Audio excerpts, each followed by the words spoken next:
Tuhan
Bapak Ibu, terkadang jalan yang kita pilih kita nggak tahu mau kemana.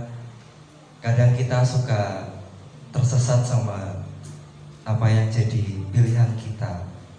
Tapi hari ini kita mau belajar bersama-sama bahwa Tuhan yang tahu, yang lebih mengerti cara untuk membuka jalan kita. Amin. Dia yang tidak pernah gagal dalam menepati janji-janjinya. Mari kita terus percaya bahwa kita bisa lebih dari pemenang, karena Tuhan yang pegang hidup kita. Engkau yang lebih tahu cara untuk membuka jalanku. Engkau yang lebih mengerti cara untuk menolong hidupku.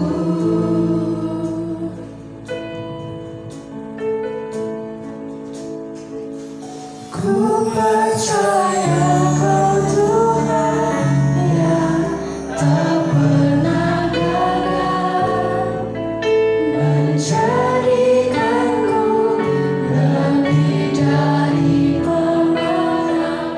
Ku percaya Kau Tuhan yang tak pernah lalai menepati janji-janji-Mu.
memberkati Pendeta Toto Yuda Setia yang akan menyampaikannya, supaya apa yang beliau sampaikan dapat kami terus dengarkan, kami lakukan sehari-hari Tuhan.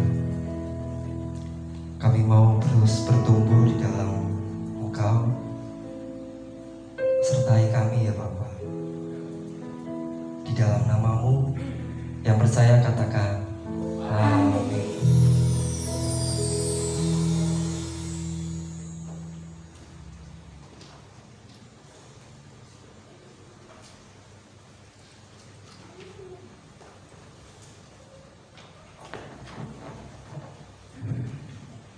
Shalom Bapak Ibu dan saudara-saudara dalam Tuhan. Sungguh sangat bersyukur di pagi hari ini Tuhan berikan kesempatan saya bersama dengan Bapak Ibu saudara sekalian. Terima kasih Mas Pendeta Nono, saya panggil Mas karena selalu saya panggil Mas. Saya menghargai beliau, pribadi yang luar biasa bagi saya. Juga Mbak, terima kasih.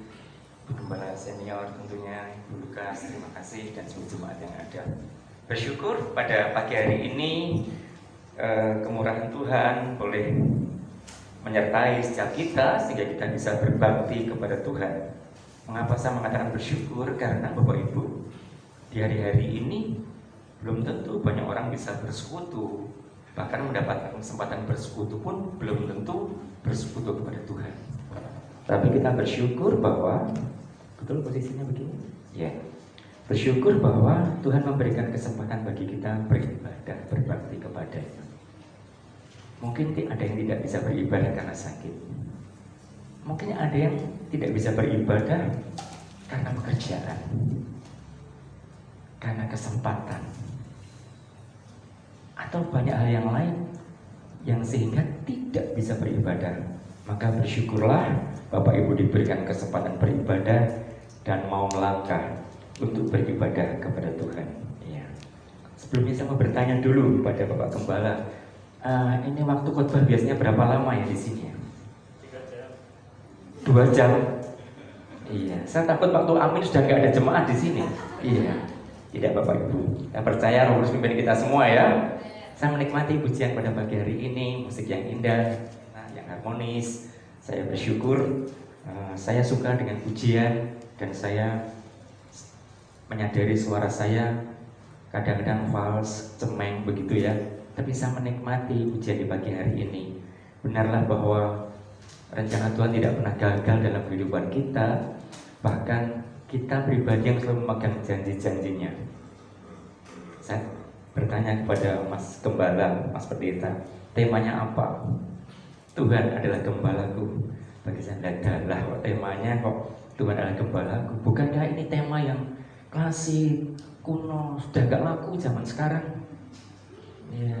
Kalau Tuhan adalah gembalaku, domba ikuti gembala. Tuhan Yesus maksudnya, gembala yang ada di sini. Tapi khotbah-khotbah sekarang terbalik. Tuhan Yesus yang dipaksa mengikuti umatnya, harus ada mujizat, harus ada nubuat, betul enggak? Kalau enggak ada nubuat, tidak ada mujizat, gerejanya bukan gereja yang keren. Betul enggak? Terjadi enggak? Bapak Ibu bisa lihat kok di setan gepeng kita ini, betul kan? Setan gepeng ya ini ya, bisa berbahaya bagi kita kadang-kadang kalau kita tidak menggunakan dengan baik. Ya, sekarang gereja-gereja yang laku laris adalah gereja-gereja yang bukan berkata Tuhan adalah gembalaku, tetapi justru adalah domba yang selalu dipenuhi permintaannya oleh gembala. Maka ini back to Bible, khotbah yang tentunya tidak menarik, tidak menyenangkan. Kita semua sudah tahu bahwa Tuhan adalah gembala kita. Maka saya merasa ini tantangan diberikan tema seperti ini, karena saya sadar banyak model umat dan pengkhotbah di mana gembala agung kita dipaksa untuk memenuhi semua kebutuhan umatnya. Tuhan itu seperti seorang penjaga dipaksa oleh umatnya. Tolong Tuhan, jagai keluargaku. Waktu mau pergi, Tuhan tolong jagai mobilku. Betul enggak? Tuhan jagai pekerjaanku. Tuhan lindungi keluargaku. seakan Tuhan sebagai alat pemenuhan atas kebutuhan kita. Secara antropomorfisme, memanusiakan Tuhan. Tuhan itu disibukkan hanya oleh kebutuhan manusia ciptaannya, yang dikasih, yang dicintainya, yang ditebusnya bahkan. Semua minta mujizatnya. Tapi kadar kewajiban anak Tuhan mengasihi Tuhan terkadang terabaikan. Hanya dipenuhi dengan permintaan, mengklaim janji Tuhan. Matius 7 ayat 7 berkata, mintalah maka akan diberikan. Diklaim itu dalam hidup ini. Semua berkhotbah, mintalah engkau akan diberikan apapun permintaanmu. Tapi lupa di ayat 11 berkata, Tuhan akan memberikan yang baik kepadamu. Tuhan yang memberikan, bukan kita yang memprogram Tuhan.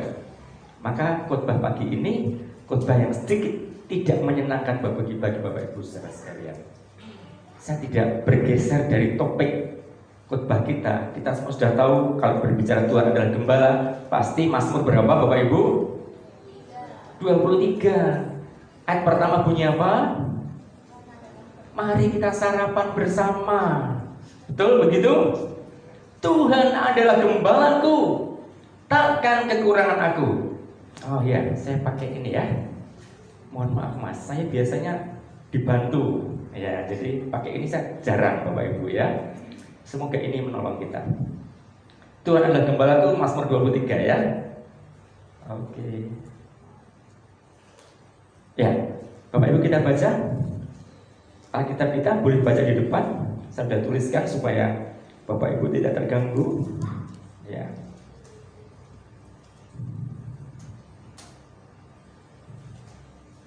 Mari kita baca bersama-sama dan bersuara ya Bapak Ibu. Mazmur 23 ayat 1 sampai dengan yang ke-6. 1, 2, 3. Mazmur Daud. Tuhan adalah gembalaku, takkan kekurangan aku. Ia membaringkan aku di padang yang berumput hijau. Ia membimbing aku ke air yang tenang. Ia menyegarkan jiwaku. Ia menuntun aku di jalan yang benar oleh karena namanya. Sekalipun aku berjalan dalam lembah kekelaman, aku tidak takut bahaya, sebab Engkau besertaku. Gadamu dan tongkatmu itulah yang menghibur aku. Engkau menyediakan hidangan bagiku di hadapan lawanku. Engkau mengurapi kepalaku dengan minyak, pialaku penuh melimpah. Kebajikan dan kemurahan belaka akan mengikuti aku seumur hidupku, dan aku akan diam dalam rumah Tuhan sepanjang masa. Amin. Ayat ini ayat yang sudah berulang kali bahkan kita hafal di dalam kepala kita. Ya, saya selalu senang berkata kalau hafal itu dalam kepala. Kalau hafal di luar kepala itu kita nyontek, betul ya? Saya hafal dalam kepala. Tuhan adalah gembalaku, bahkan sering dinyanyikan. Saya lahir baru, lagu Tuhan adalah gembalaku itu lagu yang pertama saya belajar. Tuhan, betul ya? Adalah gembalaku, takkan kekurangan. Saya nyanyikan dan itu berulang kali membangun iman saya. Tetapi saya tidak mau berhenti sampai di titik itu. Saya terus belajar, bertumbuh di dalamnya. Saya mengajak kita menyamakan persepsi dulu tentang konteks gembala. Karena ini ditulis oleh Daud. Daud punya pengalaman pribadi sebagai seorang gembala tentunya. Dari pengalaman dia sebagai gembala, mengekspresinya kepada Theo, kepada Tuhan, dan muncullah ayat Mazmur 23 ayat 1 sampai 6 ini. Ini sebuah pengalaman yang sangat berharga. Ya. Selama saya di Jawa, karena basic saya di pertanian, malang melintang di pertanian peternakan, saya namanya gembala domba. Itu di Jawa itu selalu ada di belakang domba. Di Banyumas ini saya tidak tahu apakah penggembala domba itu di depan domba atau di belakang domba. Kalau di Banyumas, Bapak Ibu, di Purwokerto, penggembala domba itu ada di depan domba apa di belakang domba? Di belakang. Saya waktu kecil pun saya menggembalakan domba itu ada di belakang, tidak pernah di depan. Ya. Tetapi kalau kita melihat penggembalaan di Timur Tengah, khususnya di Israel, di Palestina, ya, kita bisa melihat Gembalanya di depan, dombanya di belakang. Ini pun sama di Mesir ini. Gembalanya di depan, dombanya di belakang. Ini konsep lukisan. Yesus ada di depan, dombanya di belakang. Sehingga kalau kita mengerti konsep penggembala, ada domba di depan, di belakang, gembala ada di depan, itu ayat ini baru kita bisa pahami. Supaya tidak memahami pada konsep yang terbalik. Saya tertarik melihat namanya suku Beduin. Suku Beduin itu lebih banyak tinggal di Palestina. Ya, Israel juga ada suku Beduin. Saya mencoba mengamati suku Beduin di sana. Apa yang dia lakukan? Mereka sebagian besar memang peternak. Mereka punya unta dan punya kambing domba. Ya. Setiap jalan kemana-mana gembalanya, walaupun di padang gurun, dombanya mengikuti aja pergerakannya. Bahkan waktu pulang, dia bawa tongkatnya, pulang dengan jalan kaki dengan enaknya. Ya. Hanya rata-rata suku Beduin yang mengembalakan kebanyakan kaum wanitanya yang bekerja. Suku Beduin di Palestina itu yang bekerja kaum wanita, kaum laki-lakinya di rumah atau hanya memelihara unta saja, mencari rumput istrinya. Maka orang Beduin beberapa mempunyai istri lebih dari satu. Ya, dan Bapak Ibu perlu tahu, ya, orang Beduin, pria Beduin, wanita cantik itu adalah wanita yang gemuk. Wah, maka berbahagialah Bapak Ibu yang gemuk. Jangan pengen pindah yang gemuk, jangan pengen pindah ke Palestina ya Bapak Ibu. Sedang terjadi bencana. Ya, itu wanita yang cantik dan wanita yang gemuk. Mereka punya budaya memang tidur bersama dengan ternak-ternaknya. Pemerintah Palestina pernah membantu buatkan rumah supaya sehat. Pemerintah Israel pernah bantu buatkan rumah supaya sehat. Apa yang terjadi? Rumahnya digunakan untuk tidurnya kambing domba, dia buat tenda di depan rumah. Itu sebuah budaya yang ada. Tapi itu mewakili konsep Alkitab. Maka perhatikan pada gambar ini, gembala itu selalu di depan. Maka konsekuensi pada waktu kita membaca Tuhan adalah gembalaku dan kita mengimani semua isi ayat di dalamnya, ketahuilah kita harus mengikuti Tuhan Yesus ada di depan kita. Jangan menyimpang ke kiri dan ke kanan. Waktu gembala ke kiri, kita ke kiri. Kita berkata, jejak kaki Allah itu meninggalkan lemak. Artinya waktu kita mengikuti langkah-langkah Tuhan, memang ada berkat di sana. Maka Daud berani menyimpulkan dengan kalimatnya, ya Tuhan adalah gembalaku. Agar kita bisa memahami apa yang dimaksudkan oleh Daud, saya mengajak kita melihat dari psikologi agama, yaitu berbicara tentang 3 fase proses, ya, 3 fase proses domba dalam penggembalaan. Yang pertama yaitu extrinsic religion, yang kedua intrinsic religion, yang ketiga adalah integrity religion. Itu ditulis di dalam ayat 1 sampai dengan yang ke-6 dalam pemahamannya. Maka untuk mengerti, menguji kita ini benarkah sebagai umat Tuhan berani berkata Tuhan adalah gembalaku? Di posisi mana kita sebenarnya? Di extrinsic religion, di intrinsic religion, atau di integrity religion? Mari kita akan lihat bersama-sama. Ya. Bagian yang pertama, extrinsic religion. Apakah tulisan saya ini bisa terbaca? Bisa ya, mohon maaf terlalu kecil, tapi tidak apa-apa, semoga terbaca. Ayat 32, ia membaringkan aku di padang yang berumput hijau, ia membimbing aku ke air yang tenang, ia menyegarkan jiwaku, ia menuntun aku di jalan yang benar oleh karena namanya. Pada ayat 2 dan ketiga ini kita bisa melihat bahwa seakan Tuhan itu memanjakan domba-dombanya. Daud memanjakan domba-dombanya dengan beberapa kalimat yang sangat menarik. Dia membaringkan, membimbing, menyegarkan, dan menuntun. Jadi seakan domba itu pasif. Seakan kita berkata, iya benar, dia itu Jehovah Jireh yang menyediakan bagi kita. Seakan domba itu pasif. Yang diketahui adalah pokoknya yang namanya gembala itu pasti membaringkan, menyediakan, menuntun, dan membimbing. Di luar itu bukan gembala yang baik. Maka saya sebutkan itu ada fase extrinsic religion. Apa maksudnya? Fase di mana domba memahami bahwa Tuhan itu hanya sebagai alat untuk memenuhi kebutuhan para domba. Domba haus, domba lapar, domba kepanasan, domba di tempat padang gurun, domba di tempat yang terjal harus disediakan oleh gembalanya. Jadi pada fase extrinsic religion adalah umat mencari Tuhan hanya sebagai alat pemenuhan kebutuhan.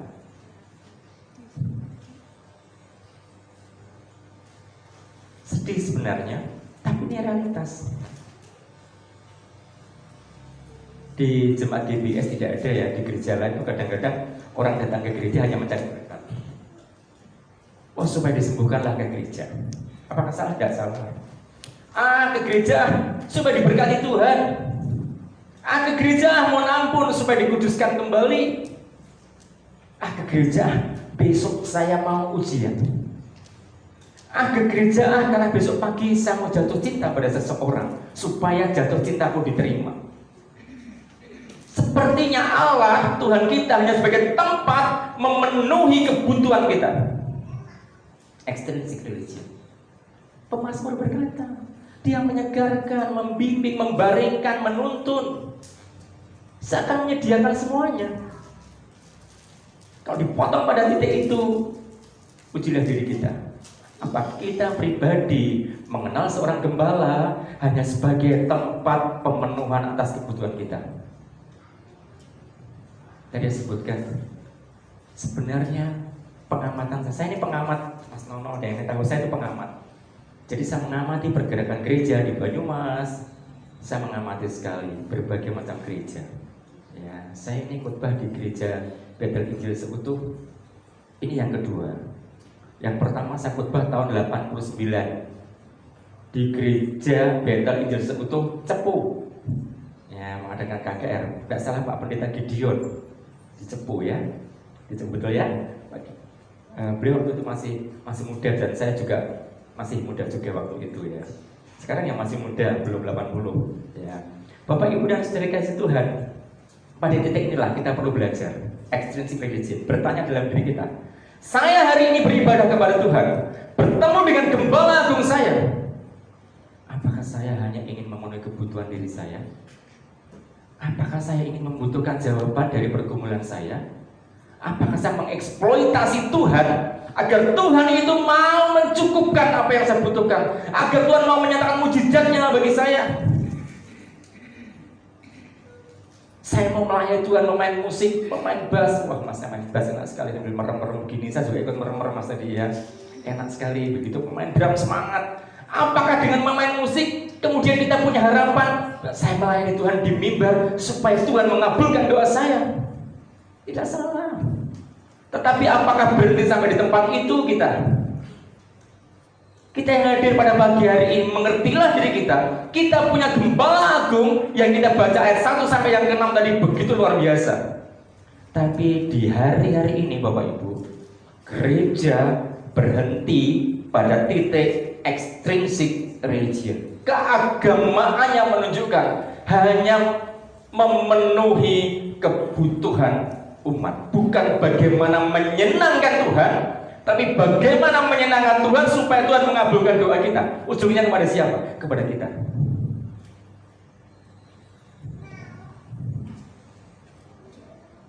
Kalau saya punya sesuatu gitu ya, misalnya anggap saja ini uang 1 juta gitu ya, anggap saja. Kemudian saya serahkan kepada Pak Pendeta Nono gitu ya. Saya mau bertanya, saya kalau tulus saya berikan.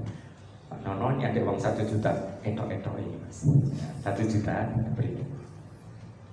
Saya bertanya dulu, tujuannya apa? Kalau tujuannya supaya Pak Nono baik hati dengan saya, itu bukan kasih. Saya ulang kembali. Kalau saya memberikan sesuatu kepada Pak Nono, tujuannya supaya Pak Nono baik dengan saya, itu bukan kasih. Itu supaya Pak Nono memenuhi kebutuhan saya akan kebaikannya. Kalian paham? Kalau kita ini melayani Tuhan, kita beribadah kepada Tuhan, tujuannya supaya Tuhan memenuhi kebutuhan kita, itu extrinsic religion. Kalau saudara anak muda, pimpinan pujian yang muda-muda, yang belum berkeluarga atau yang berkeluarga mengatakan pada Februari tanggal 14 itu apa itu? Valentine Day, ya, memberikan coklat ya, kepada pacarnya. Tujuannya apa? Supaya pacarnya makin sayang. Itu bukan pemberian, itu mancing namanya. Apa? Modus, ya, mas, I love you gitu ya.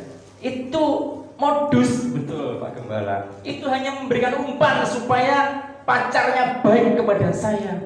Sebenarnya bukan pemberian. Maka di extrinsic religion, saya mau ingatkan, apapun yang kita persembahkan kepada Tuhan, jangan pernah berharap supaya Tuhan baik kepada saudara. Kalau itu yang terjadi, kita di fase ini extrinsic religion. Catatannya adalah di situ saya sebutkan, gembala di depan, domba di belakangnya, mengikut apa yang Tuhan mau. Ya, Bapak Ibu amati khotbah online, ya, selalu berusaha intinya kembali agar memenuhi kebutuhan umatnya, tapi bukan bagaimana umatnya mengikuti gembalanya dengan baik. Ya, itu yang pertama. Yang kedua, ya, ini baru 10 menit, masih ada waktu 110 menit ya Bapak Ibu. Ya, semoga bisa bertahan dengan baik. Ya, yang kedua, kita lihat intrinsic religion. Ya, maka dikatakan, sekalipun aku berjalan dalam lembah kekelaman, aku tidak takut bahaya, sebab Engkau besertaku. Gadamu dan tongkatmu, itulah yang menghibur aku. Intrinsic religion adalah iman kita yang menyatu dengan Tuhan dan tidak dipengaruhi oleh apapun. Hati kita tertaut melekat membuat intimasi dengan Tuhan dan tidak dipengaruhi oleh kondisi kita apapun, oleh lingkungan kita, oleh keadaan fisik kita, oleh suasana hati kita, tidak terpengaruh. Maka dikatakan, sekalipun aku dalam lembah kekelaman, aku tidak takut bahaya, karena Engkau besertaku. Bagi kita yang yakin bahwa gembala ada bersama dengan kita, sekalipun keadaan tidak memungkinkan, sekalipun keadaan tidak menyenangkan, sekalipun mukjizat belum terjadi, sekalipun kita masih sakit, kita berdoa, berpuasa dan belum sembuh, kita tetap setia Tuhan. Amin. Tidak pernah berubah, tidak pernah bergeser. Sekalipun usaha kita belum bangkit, padahal sudah melayani, sudah berpuasa, sudah berdoa sungguh-sungguh, sampai nangis di bawah kaki Tuhan, usahanya belum bangkit, tidak mengubah cinta saudara kepada Tuhan. Itu intrinsic religion. Punya kesehatian, menyatu dengan Tuhan. Ini yang Tuhan inginkan. Kalau orang percaya berhenti pada extrinsic religion, perhatikan ciri-cirinya. Orang mudah mutung. Ya, tahu mutung ya? Apa bahasa Banyumas juga mutung kan? Ya. Apa? Baper. Ya, mungkin bahasa begitu ya. Terus kemudian, waduh, udahlah, tidak semangat lah, udahlah, males lah, udahlah, tidak melayani lagi lah, nggak datang ibadah lagi lah. Itu tanda-tandanya pada extrinsic religion. Tidak disalami oleh Pak Gembala besok mutung. Nah, itu extrinsic. Tidak diberi kesempatan main keyboard, mutung. Tidak diberi main drum, mutung misalnya begitu. Itu ekstrinsik. Pada saat kita mengalami pertolongan Tuhan, kita masuk kepada fase intrinsic religion. Tuhan boleh berikan mujizat kepada kita, tapi kita semakin melekat kepada Tuhan. Atau bahkan mujizat belum terjadi, pertolongan belum ada, keadaan belum berubah, cinta kita kepada Tuhan tidak pernah berubah. Itu ekstrim sekali. Maka pemasmur berkata, sekalipun aku dalam lembah kelam, aku tidak takut bahaya. Itulah menunjukkan, sekalipun dalam kesulitan, sekalipun di lembah kelam banyak ancaman, banyak bahaya, banyak tekanan, banyak pergumulan, sepertinya Tuhan tidak menolong, tapi dia yakin ada Tuhan bersama dengan dia. Maka imannya sudah menyatu dengan apa yang yakini dari Yesus Kristus. Bapak Ibu, kita harus melangkah pada titik itu. Alkitab berkata, sekalipun pohon ara tidak berbuah, tidak berbunga sekalipun. Tentu Bapak Ibu ingat kisah Sadrah, Mesah, dan Abednego. Ya, waktu Nebukadnezar memanggil dia bahwa kalau engkau mau menyembah patung yang aku buat, sudahlah selesai. Engkau tidak akan aku bakar di perhentian. Tapi kalimat seorang intrinsik religion. Saya berandai-andai Bapak Ibu, seandainya Sadrah, Mesah, dan Abednego itu salah satunya adalah Bapak Ibu saudara, persilahkan menyembah patung. Kalau engkau nggak menyembah patung, engkau aku bunuh, aku bakar. Kira-kira Bapak Ibu, kira-kira mau menyembah patung atau mau dibakar? Misalnya bahasa Yunani saumpami mekaten dos pundi. Seandainya begitu, kita yang menjadi salah satu Sadrah, Mesah, Abednego, kita mau menyembah patung atau masuk dalam perapian? Kalau diam itu tandanya Bapak Ibu semua masuk perapian, betul? Amin. Amin Pak, karena nggak mungkin Pak itu ya, ini perumpamaan ya. Pilihan yang sulit. Bisa saja kan Sadrah, Mesah, Abednego pura-pura sekali menyembah patung, selesai dia nggak dibakar, selesai. Besoknya dia menyembah Tuhannya lagi, Yahweh Elohim. Bisa kan? Bisa. Bapak Ibu mohon maaf kalau saya menyinggung, tapi sebuah contoh, semoga contoh ini tidak menyinggung. Tapi kok menyinggung ya alhamdulillah, puji Tuhan ya. Kalau menyinggung ya. Jadi begini, sekali waktu ada anak muda, saya gereja masih di Cahaya Nirwana waktu itu. Ada anak muda satu gereja datang kepada saya. Oh mau tanya, pertanyaan bagus sekali. Kita ini kan minoritas di Banyumas, betul ya? Orang Kristen baru 1% kurang ya di Banyumas. Saya kan anak muda, berarti jodoh saya itu kalau mencari orang Kristen kan cuma sedikit om, betul enggak? Halo anak-anak muda, betul. Masih banyak pilihan yang 99% di luar sana, betul enggak? Betul. Om saya udah pernah pacaran sama orang Kristen 2 tahun, putus nggak cocok. Ini saya punya pacar MO, saya cocok sekali. Iya, gimana? Gimana? Pada kembangmu saya bilang begitu. Ya. Om begini bagaimana? Kalau saya pura-pura gitu, menikah dengan cara M, kemudian nanti setelah itu kami pemberkatan nikah gereja, bagaimana di tempat Om? Saya bilang kamu tuh konyol, saya bilang begitu ya. Ya tidak mungkin saya memberkati, saya bilang begitu. Ya mohon maaf ya kalau sempat ada mirip-mirip tersinggung ya, alhamdulillah pokoknya lah ya.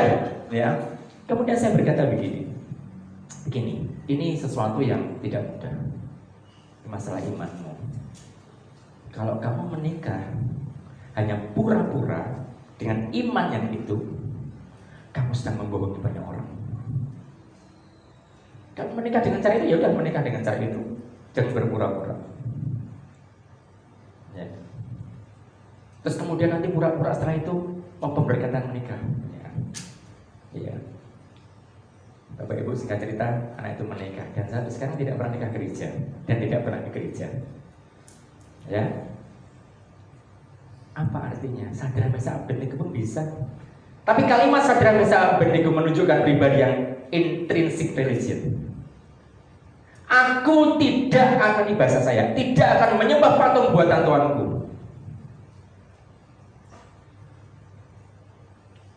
Allah yang aku sembah. Kalau mau dia akan menolong aku, melepaskan dari perempuan ini. Tapi kalau tidak pun, aku tetap tidak akan menyembah patung Tuanku. Wah luar biasa Bapak Ibu. Sanggup Bapak Ibu? Kalau Bapak Ibu sekali waktu dipecat karena pekerjaan karena iman, tetap keluar atau berganti iman? Keluar. Bapak Gembala keluar cari yang lain, gitu ya. Kira-kira jemaat misalnya mengalami bagaimana? Suatu malam, jam 9 malam, saya ditelepon oleh seorang dokter di sebuah kota. Tok, sambil terengah-engah, telepon ke saya. Gimana Mas? Akunya di ruang rapat. Besok pagi, aku dinyatakan dilantik sebagai Dokabu. Dokabu itu dokter kabupaten, ya, Dokabu, orang Kristen ini. Tapi ini sedang rapat. Mereka bilang, Pak, Bapak akan dilantik jadi Dokabu besok, asalkan Bapak mau pindah iman malam ini. Enaknya piye toh? Saya sudah tahu jawabannya dia sebenarnya. Dia tidak mau. Dia hanya butuh penegasan. Saya bilang, Mas, saya sudah tahu jawabannya. Ya udah kalau begitu, saya tak masuk, saya jawab tidak. Dia masuk, mengatakan tidak. Dan besok pagi waktu dilantik, semua orang kaget. Yang dilantik orang lain, bukan bapak itu, bapak dokter itu. Intrinsic religion, Bapak Ibu. Intrinsic religion. Sanggupkah kita? Yang masih pacaran-pacaran, ya hati-hati nih Pak Gembala. Yang pacaran-pacaran mayoritasnya di sana, minoritas di sini. Ya. Kalau kamu mau ikut aku, ayo kita lanjutkan. Dan lebih baik tidak, betul tidak? Biar putus atau pisah? Cari lagi, ya, gitu ya. Yang iya yang belum punya mungkin jangan-jangan. Ya. Bapak Ibu dan saudara kasih Tuhan, ini loh intrinsic religion. Kita menyatu hati kita dengan Tuhan. Apapun kondisi keadaan kita, sekalipun masih sakit, usaha kita belum bangkit, sekolah kita terhambat, pacaran kita bermasalah, keluarga kita belum dipulihkan, iman kita tetap bersama dengan Dia. Amin. Ini yang harus menjadi bagian dari kita. Sekalipun Tuhan tidak tolong, aku tidak akan menyembah patung Tuhan. Pegang nih Bapak Ibu. Bangunkan dalam diri kita. Bangunkan diri kita. Waktu saya pernah merintis pelayanan Bapak Ibu, ini sudah berlewat lalu ya, jangan diketawakan. Tetapi ini sebuah perintisan. Saya melepaskan diri dari pekerjaan, saya memutuskan melayani bersama dengan istri. Namanya merintis pelayanan Bapak Ibu. Ya. Sekali waktu, karena memang teman baru, ya, belum bergerak apapun juga. Hari itu berasnya itu tinggal 1 gelas Bapak Ibu, ya, 1 gelas kecil begitu ya, suami istri berdua, gak ada masalah sih sebenarnya. Istri saya bilang, Pak, berasnya tinggal 1 gelas, ya udah nggak apa-apa, gampang nanti dibuat bubur. Itu hari Minggu. Ya.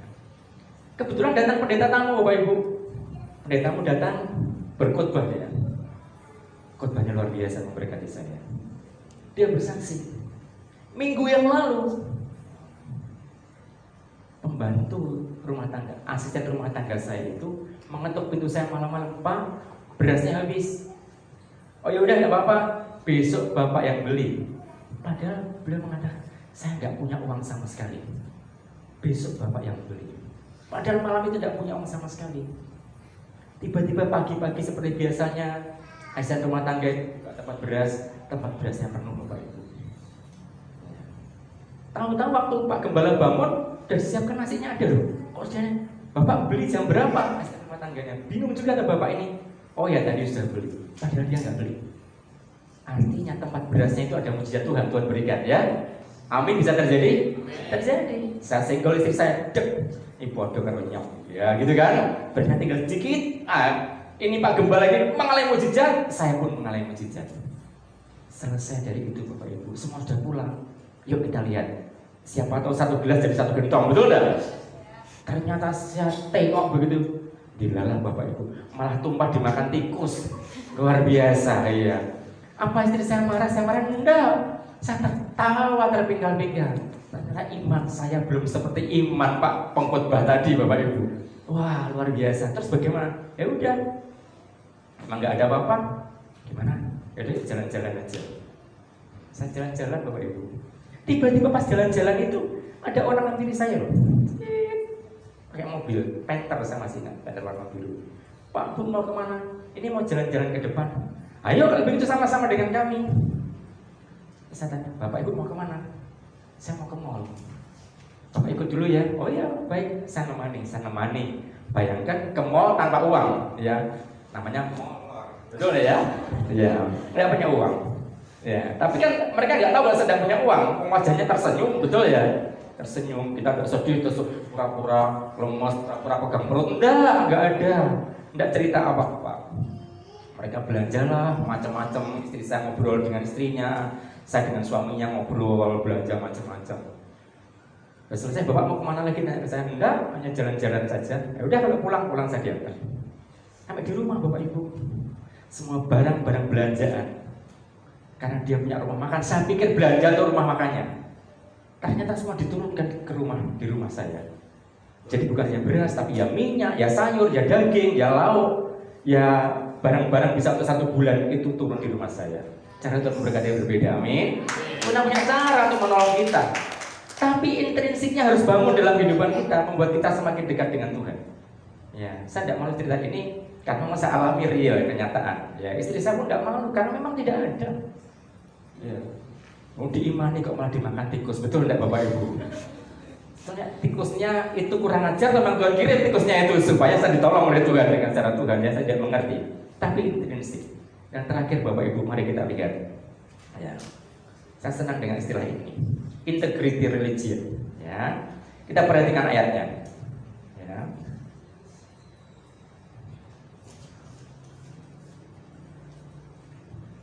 Ya, pada ayat yang kelima dan yang keenam dikatakan, Engkau menyediakan hidangan bagiku di hadapan lawanku. Engkau mengurapi kepalaku dengan minyak, pialaku penuh melimpah. Kebajikan dan kemurahan belaka akan mengikuti aku seumur hidupku, dan aku akan diam dalam rumah Tuhan sepanjang masa. Bapak Ibu, ayat yang kelima perhatikan sedikit, saya menjelaskan supaya kita bisa menangkap maksudnya. Engkau menyediakan makanan, menyediakan hidangan bagiku di hadapan lawanku. Ya. Konsep tradisi perjanjian lama Yahudi itu hampir sama di tradisi kita, tradisi timur. Kalau kita punya teman baik, hanya sekedar baik, itu pasti kalau datang di depan, ya paling sediakan minum, betul enggak? Atau enggak ditinggal, kalau enggak begitu kenal, tamu itu hanya ngobrol biasa, enggak kita sediakan minum. Kecuali yang punya stok galon banyak sekali ya, mas, itu berbeda ya. Enggak datang aja kasih galon, betul enggak? Ada tamu datang, diajak ngobrol. Tapi kalau sudah membaik, semakin baik, kasih minum. Betul enggak? Kadang-kadang kasih kue. Tapi kalau dianggap keluarga, ayo masuk ruangan utama, disediakan makanan. Betul enggak? Udah ayo makan siang bersama-sama. Betul enggak? Itu pun tradisi Yahudi sama. Jadi kalau ada orang dikejar musuh, tuh datang ke satu rumah dan rumah itu merasa menerima orang itu, dia masukkan ke dalam rumah, disediakan hidangan. Waktu musuhnya datang, tamu ini tidak boleh keluar menemui lawannya. Yang punya rumah akan ada di depan. Kamu ngapain? Dia tamuku. Kalau kamu berani sama dia, hadapi dulu diriku. Itu yang dimaksudkan. Engkau menyediakan hidangan di hadapan lawanku. Artinya kita diterima di dalam rumah Tuhan, diberikan perlindungan oleh Dia. Dan lawan bukan kita yang menghadapinya, tapi Tuhan yang menghadapinya. Amin. Itu yang dimaksudkan. Engkau menyediakan hidangan di hadapan lawanku. Sama seperti Daud, waktu domba dikejar serigala, dombanya masuk ke dalam di belakang Daud, serigalanya siapa yang menghadapi? Daud, gembalanya. Maka di titik inilah sebenarnya kita mulai menyadari ada integritas antara kehidupan kita bersama dengan Tuhan. Apa yang kita ucapkan, apa yang kita doakan, apa yang kita lakukan, itu terwujud menunjukkan kita menjadi terang Kristus, jadi saksi Kristus. Ya. Karena kita meyakini ada perlindungan daripadanya. Bahkan dikatakan dengan jelas ayat 26, kebajikan dan kemurahan belaka akan mengikuti aku seumur hidupku. Dan endingnya aku akan diam dalam rumah Tuhan sepanjang masa. Keselamatan kekal Tuhan berikan kepada kita. Kalau kita memahami akan hal ini, maka kita membangun kehidupan kita yang integritas. Kita punya ketulusan, kita punya kejujuran, kita punya membangun keutuhan. Itu yang terjadi dalam kehidupan kita. Terjadi integritas. Sehingga apa yang kita pimpinan pujian mengatakan, mari kita pegang jadi Tuhan. Pimpinan pujian sungguh-sungguh pegang jadi Tuhan. Pimpinan mengatakan tak ada kompromi, betul-betul tidak kompromi. Waktu saudara berkata Tuhan adalah gembalaku, saudara akan berkata sungguh-sungguh dia gembalaku. Kemanapun melangkah aku mengikutinya. Firman-Nya mengajak diriku ke kiri, aku ke kiri. Firman-Mu berkata tidak, tidak. Itu integritas yang kita miliki bersama dengan Tuhan.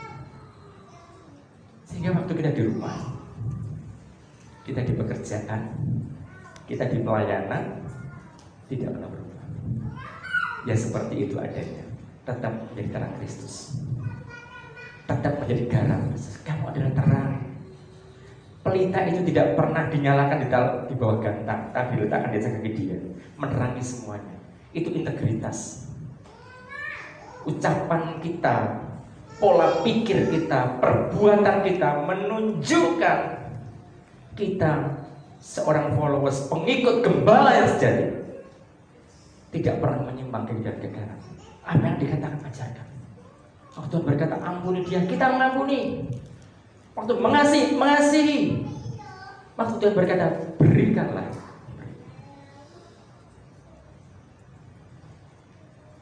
Bapak, Ibu, dan saudara yang kasih Tuhan, kalau kita mengakui Tuhan adalah gembala, Bapak, Ibu yakin Tuhan gembala kita? Amin. Ya, artinya kata amin itu kita betul bisa masuk di extrinsic religion. Mohon berkat dan pertolongannya. Tapi tidak berhenti di situ. Kita harus maju kepada intrinsic religion. Kesulitan apapun, sekalipun belum dijawab, imanku tetap terus bertumbuh. Ada jemaat di tempat kamu, tekun berdoa, setia melayani. Ya. Bergumul mulai tahun 2001 dalam pergumulan. Tahun 2022 kemarin bersaksi. Dia bergumul untuk doanya selama 21 tahun, baru dijawab oleh Tuhan. Tapi dia tidak pernah berhenti berharap kepada Tuhan. Dia tetap intrinsic religion. Kemudian akan membangun dirinya pada integrity religion, sehingga iman, pikiran, perbuatannya menyatu untuk kelihatan. Maka hidupnya penuh dengan damai, tenang, wise, bijak, tidak kemerungsung. Kenapa? Menyadari Tuhan itu ada bersama dengan dia, bersama dengan kita. Amin. Kita akan menikmati hidup, tidak usah amat. Ya. Kalau Bapak Ibu bertanya kepada saya dan istri saya, pasti jawabannya sama. Sungguh, Pak Toto bahagia nggak di rumah tangga? Saya jawab bahagia, dan sungguh bahagia. Istri saya ditanya orang lain pun bahagia nggak? Bahagia. Bukan berpura-pura. Saya menikmati sungguh hidup bersama dengan Tuhan dengan berbagai dinamika tantangan. Sekalipun dalam lubang gelap, kalau menyadari bersama dengan Tuhan, kita nikmat tak? Nikmat kok bersama dengan Tuhan. Ya. Sekalipun dalam lubang gelap, bukan selama-lamanya dalam lubang gelap. Sekalipun masih dalam lubang gelap, sekali waktu akan keluar dari lubang gelap. Amin. Kita bersyukur. Istri saya yang paling kenal diri saya. Saya di rumah ya begitu, tempat bermain ya begitu, nggak pernah serius, khotbah ya begini, ya, adanya seperti ini. Kalau saya pakai peci itu karena menahan urapan supaya tidak keluar, ya. Susah disisiri rambutnya Bapak Ibu, ya, susah disisiri. Bingung ketemu Pak Bupati harus sisiran, masa bingung, ya. Udah pakai peci saja, gitu. Bukannya apa-apa. Ya, walaupun ada yang panggil saya sekali waktu di pondok pesantren. Saya jangan di pondok pesantren dan satu-satunya saya bukan anak Tuhan. Dipanggillah, mari silahkan. Teman-teman saya toprak, teman-teman saya dari pondok pesantren Jawa Barat. Saya diminta hadir. Saya ceramah tentang pertanian. Ya. Begitu masuk, Setelah MC-nya mengatakan, mari silakan, nanti yang berdoa silakan Pak Haji Toto berdoa. Waduh, kita semua bingung. Teman-teman saya yang tahu ya, gimana? Udah nggak apa-apa berdoa. Saya berdoa, Bismillahirrahmanirrahim. Demi nama Allah Bapa yang Maha Pengasih dan Penyayang, nggak begitu ya toh? Amin, amin. Saya juga amin. Tidak ada masalah, ya toh. Cuma masalahnya dia tidak tahu kalau saya bukan seorang Pak Haji, betul masalahnya ya. Itu persoalan yang dikira semua. Gitu. Tapi bukan karena Pak Peci, bukan karena itu. Siapa adanya, yaitu tadi supaya urapannya tidak keluar. Kan saya takut Bapak Ibu sih lo lihat saya, betul enggak? Nah, satu tupi begitu supaya tidak memancar, ya. Tetapi saya apa adanya, saya menikmati ini. Saya berusaha, suka dan duka bersama dengan Tuhan. Itu dinamika yang menyenangkan kalau kita mau bersyukur kepada Tuhan. Amin. Saya yakin jemaat di tempat ini jemaat yang setia dan akan semakin setia. Bukan berhenti pada extrinsic religion. Kita butuh mujizat dan pertolongannya. Tuhan yang mengembalakan kita, Dia yang membaringkan kita, yang menolong kita, menuntun kita, membimbing kita, tapi juga Dia akan membawa kita dalam lembah kelam, tapi tidak membuat kita jauh daripadanya, membuat kita semakin intim dengan Tuhan. Amin. Tuhan memberkati kita. Mari tundukkan kepala kita. Bagian yang terakhir ini tantangan bagi kita. Tuhan gembalaku. Bapak Ibu sekarang di fase yang mana? Ekstrinsik, intrinsik, atau integrity religion. Di antaranya berarti yang keempat ya Pak. Ini sahabat saya, ini sahabat yang senang saya bersama-sama dengan beliau.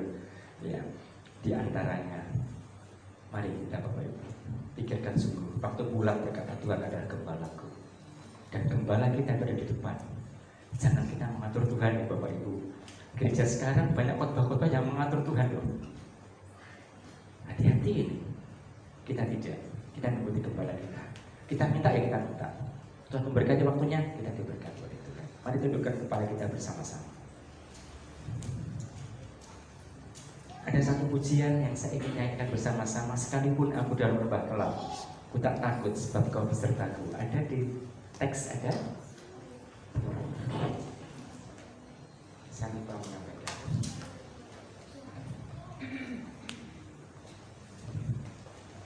Bapak Ibu mari tundukkan kepala, kita merenungkan sejenak renungan ini.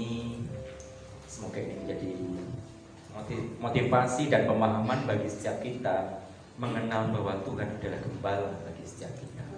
Dan sungguh tak main-main. Sekalipun aku dalam lembah kelam, aku tak takut sebab Kau besertaku.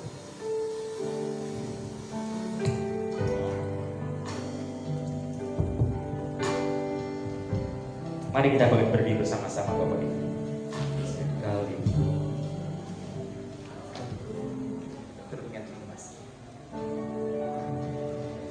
Sekalipun aku dalam lembah kelam, ku tak takut sebab Kau besertaku.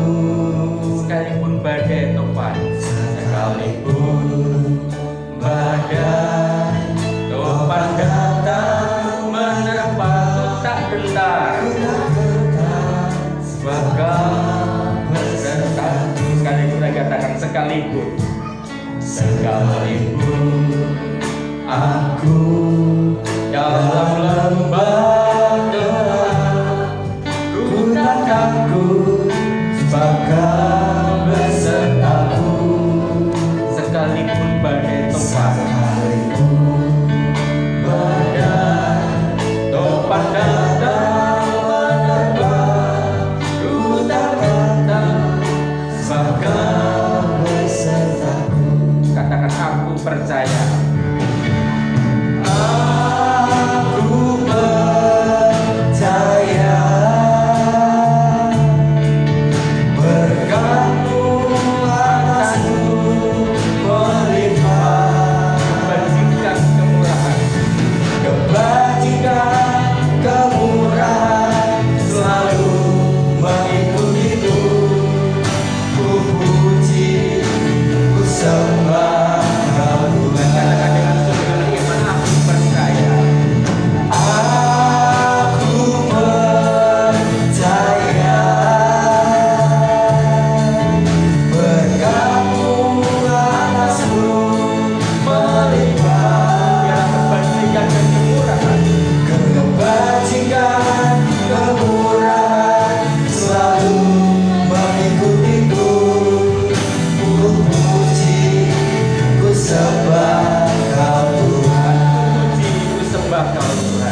Bapa di surga, kemon urapanmu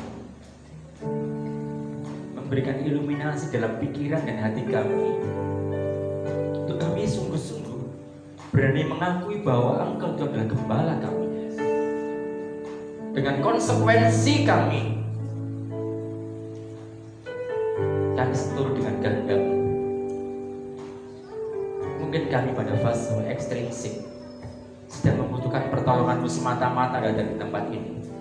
Itu bukan sebuah kesalahan kami mengerti. Kami mohon mujizat dan pertolongan atas pergumulan kami. Tetapi kami tidak mau berhenti sampai di tempat ini. Kami ingin membangun hubungan kami lebih dekat lagi bersama dengan Engkau. Bahkan sekalipun mujizat-Mu belum terjadi, kami tetap setia kepada-Mu, mengiring akan Engkau dengan lebih luar biasa lagi, karena kami tahu Engkau ada bersama dengan kami. Sekalipun persoalan kami belum terpecahkan, sekalipun kesulitan kami belum kami atasi, tidak menyurutkan iman kami di hadapan-Mu, membuat kami lebih sungguh membangun intimasi bersama dengan Engkau. Kelak nantinya kami rindu pada fase integrated religi. Kami ingin hidup kami sungguh menjadi saksi Kristus di saat mujizat-Mu terjadi, bahkan tidak terjadi pun. Kami pribadi yang hidup dengan damai, dengan tenang, dengan syukur di hadapan Tuhan, jadi saksi Kristus. Apa yang kami katakan, kami pikirkan, kami lakukan, mencerminkan kami anak-anak Tuhan, hamba-hamba-Mu, domba-domba-Mu yang taat akan gembala Engkau. Terima kasih Bapak. Kami ucap syukur kepada-Mu, kiranya memberkati setiap umat-Mu, memahami firman ini bukan sebagai sesuatu yang dipahami sebagai pengetahuan, tapi sungguh mengubahkan setiap kami oleh kata Roh. Terima kasih Bapa, di dalam nama Tuhan Yesus Kristus, Sang Juru Selamat, mau berdoa. Amin. Berkati silakan ke Bapak Ibu dan Tuhan. Terima kasih. Terima kasih Pendeta Totok yang sudah menyampaikan pada firman siang hari ini. Firman Tuhan pada siang hari ini membuat kita belajar satu hal, bahwa bukan meminta apa yang menjadi hak kita, tapi lebih ke tanggung jawab kita sebagai domba. Yang pastinya tidak perlu khawatir karena Tuhan pasti menyediakan. Mari kita persiapkan persembahan kita, ada dari kolektan dan persembahan untuk Natal di belakang kameramen. Saya undang para petugas kolektan untuk maju ke depan. Kita tundukkan kepala dan kita berdoa. Terima kasih Tuhan untuk kesempatan yang Kau berikan pada hari ini. Kami sudah mendengarkan firman-Mu. Kiranya firman-Mu terus bertumbuh di hati kami, supaya kami dapat berbuah Tuhan. Tuhan, kami hendak memberikan persembahan kami. Kiranya Engkau yang memberkati setiap tangan-tangan yang memberi Tuhan. Di dalam nama-Mu Tuhan Yesus Kristus kami berdoa. Amin. Batu yang Raja Wali.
Kau bawaku terbang tinggi, melintasi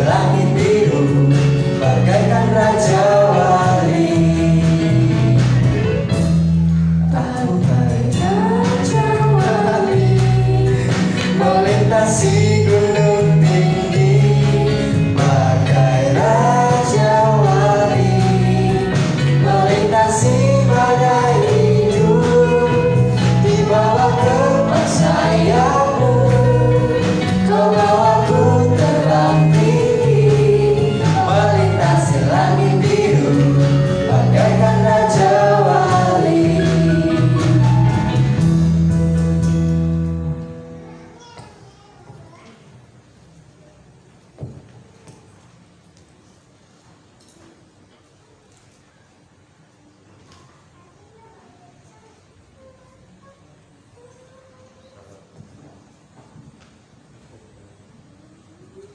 Shalom. Selamat pagi. Saya masih suka pagi, Pak. Tambah lagi. Tambah lagi. Puji nama Tuhan, Bapak Ibu dan Saudara, kita sangat diberkati oleh hambanya Bapak Pendeta Toto Yuda Setia, CKI Anugerah, penuh dengan anugerah. Puji Tuhan. Terima kasih Pak untuk pelayanannya dan firman-Nya hari ini. Saya bersyukur bahwa firman-Nya itu luar biasa. Dan pengalaman hidup Pak Toto juga sangat luar biasa. Berani menyerahkan diri kepada Tuhan seutuhnya. Background sama Pak, pertanian, tapi Bapak punya lahan, saya nggak punya lahan. Nanti punya Pak. Haleluya. Bapak Ibu yang dikasih Tuhan, diberkati dengan firman Tuhan yang disampaikan oleh hamba-Nya. Jemaat mengucapkan terima kasih. Kiranya pelayanan Pak Toto juga diberkati di mana-mana. Sudah janji sama saya, katanya mau ajak ke Gunung Kidul. Pasti ya. Ya. Bapak Ibu yang dikasih Tuhan, nanti ada berkat juga yang disampaikan oleh keluarga David dan Ruby, juga keluarga besar mendiang Bapak Ibu Darsono. Mungkin mau ada sepatah dua kata yang mau disampaikan. Oh, enggak ada.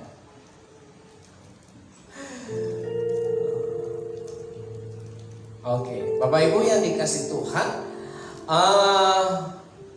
berkat yang disampaikan itu berhubungan dengan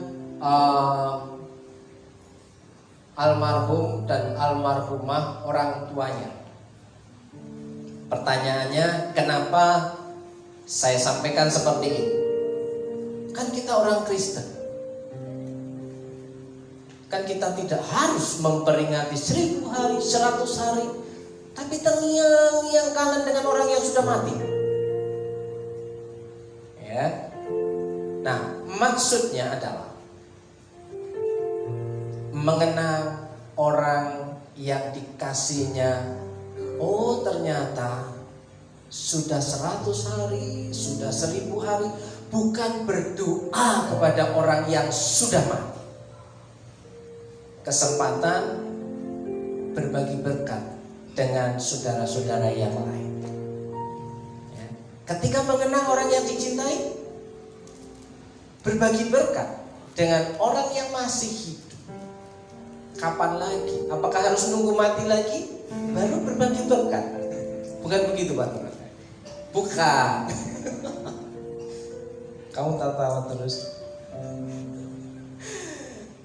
Nah, itu orang Kristen tidak boleh berdoa kepada orang yang sudah mati atau mendoakan orang yang sudah mati, tapi rasa kangennya kepada orang yang sudah dipanggil pulang kepada Tuhan itu diungkapkan dengan rasa syukur, dengan berbagi dengan orang yang masih hidup.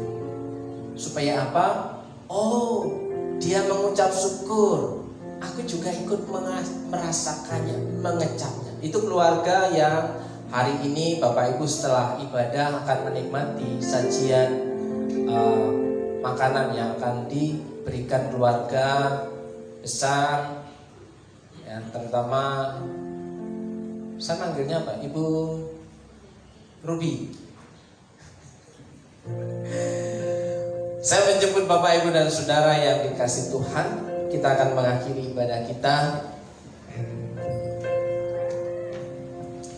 Kita akan berdoa untuk yang berulang tahun di sepanjang minggu yang sudah lewat. Ada Ike, ada yang ulang tahun. Yang ulang tahun gak ada. Yang berbagi berkat orang lain. Puji nama Tuhan. Mari kita sama. Oh, shalom Bu Lastri. Maaf tidak kelihatan. Kita akan berdoa. Segala puji, hormat, dan syukur kami kepadamu Tuhan. Pada pagi hari ini kami percaya Engkau Tuhan adalah gembalaku. Apapun yang terjadi dengan kehidupan kami hari ini itu atas kendali dan kontrolmu Tuhan. Dan kami percaya Engkau mengatur segalanya yang terbaik, karena rancanganmu adalah rancangan yang terbaik dalam kehidupan kami. Kami terlalu percaya dan terlalu yakin bahwa Engkau adalah Allah yang berkuasa. Berkati hamba-Mu Bapak Pendeta Toto yang sudah membagikan kebenaran firman Tuhan. Karena firman-Mu bukan hanya kami dengar, tapi kami renungkan, kami menikmatinya, dan kami melakukannya Tuhan.